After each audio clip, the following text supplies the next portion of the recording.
Between 1986 and 1989, 4 young couples were attacked along a dark stretch of road in Virginia. 8 people in total. Some were strangled. Some were shot execution style. 2 were never found at all. For nearly 40 years, investigators had over 100 suspects, 0 arrests, and no idea if they were even looking for one killer or several. Then, in 2024, a dead man's DNA changed everything. The man had been interviewed by the FBI in the 1980s. He passed a lie detector test. And then he went home and kept killing.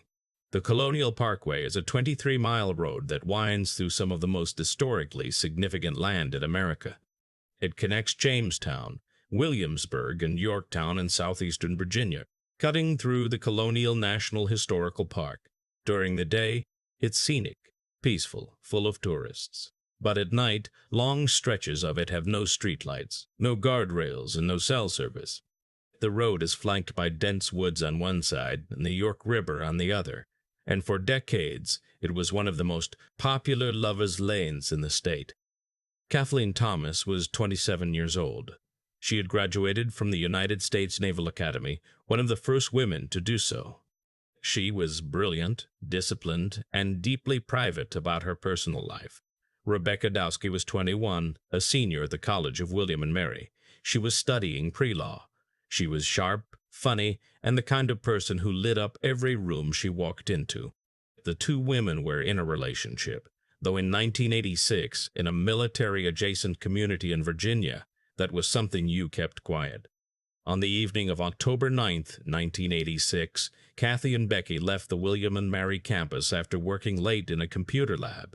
They drove Kathy's white 1980 Honda Civic toward the Colonial Parkway. They were last seen alive around 6:30 that evening. 3 days later, on October 12th, a jogger noticed a car at the bottom of an embankment near the Cheatham Annex Overlook, about 7 miles east of Williamsburg. The car had gone off the road and was partially hidden by thick brush near a 15-foot drop to the York River. The jogger called the police. When investigators reached the vehicle, they found both women inside. They had been strangled. Their throats had been cut. The car had been doused with diesel fuel in what appeared to be a failed attempt to destroy the evidence. But the fuel hadn't ignited properly, and the bodies were largely intact. And this is where the case started to get complicated in ways that no one expected. Because the manner of the attack, the location, and the staging of the vehicle all suggested something deeply unsettling. Whoever did this wasn't panicking. They were practiced. The way the car was positioned to avoid detection, the use of diesel fuel instead of gasoline, the fact that there were no defensive wounds on either victim, it all pointed to someone who had done this before, or who had been thinking about doing it for a very long time. Less than a year later, it happened again. On September 19, 1987, David Knobling, 20, and Robin Edwards, 14, disappeared after leaving their homes late at night for a date near the waterfront.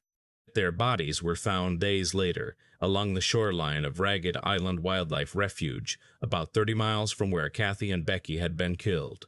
Robin had been shot once in the back of the head, execution style.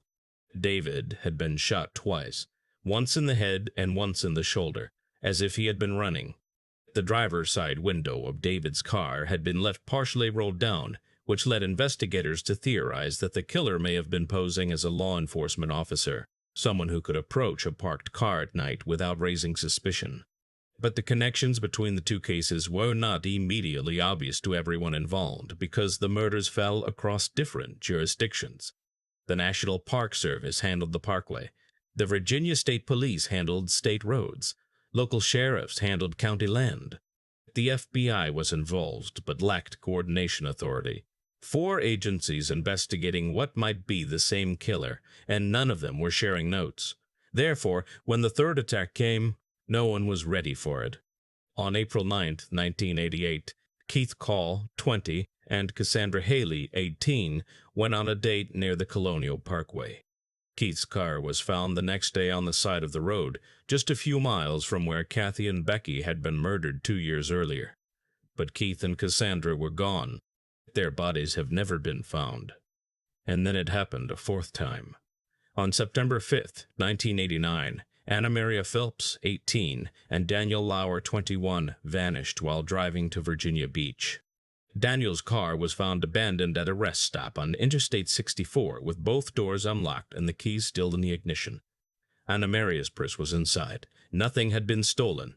6 weeks later, hunters found their decomposed remains in a wooded area along the highway, covered with an electric blanket from Daniel's car.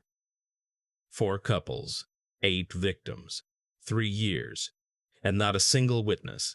Not a single witness, not a single piece of physical evidence that pointed to a name. The FBI established a task force. They worked through more than 100 suspects. They interviewed park rangers, military personnel from nearby bases, local drifters, and known sex offenders. They developed a profile, a white male, likely in his 30s, probably with law enforcement or military experience, someone who knew the area intimately, someone who could approach couples in parked cars without triggering alarm. But every lead went cold. Every suspect was cleared. The polygraph test came back clean. The forensic technology of the 1980s simply wasn't advanced enough to extract usable DNA from the limited evidence they had.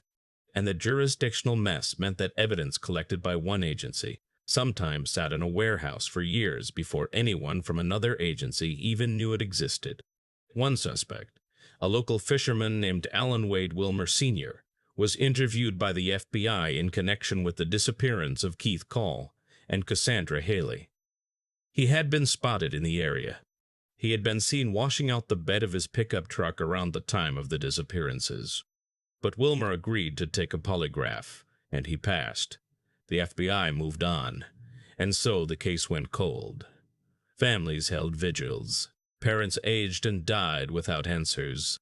The Colonial Parkway became a ghost story that locals told to their children. Don't park out there at night. Years turned into decades. Investigators retired. Evidence boxes gathered dust, but there's a detail that matters enormously, and that happened almost by accident. In December 2017, a man was found dead in his home in Lancaster County, Virginia. He had been dead for weeks. The man was Alan Wade Wilmer Sr., the same fisherman the FBI had interviewed and cleared 30 years earlier. He was 63 years old. The medical examiner determined he died of natural causes and performed a routine autopsy. As part of that autopsy, they collected his DNA and kept it on file. At the time, no one thought anything of it. It was standard procedure. A dead fisherman with no criminal record. His DNA sat in a state database, just a string of genetic code, attached to a name that meant nothing to anyone. But that string of code was about to speak louder than any witness ever could.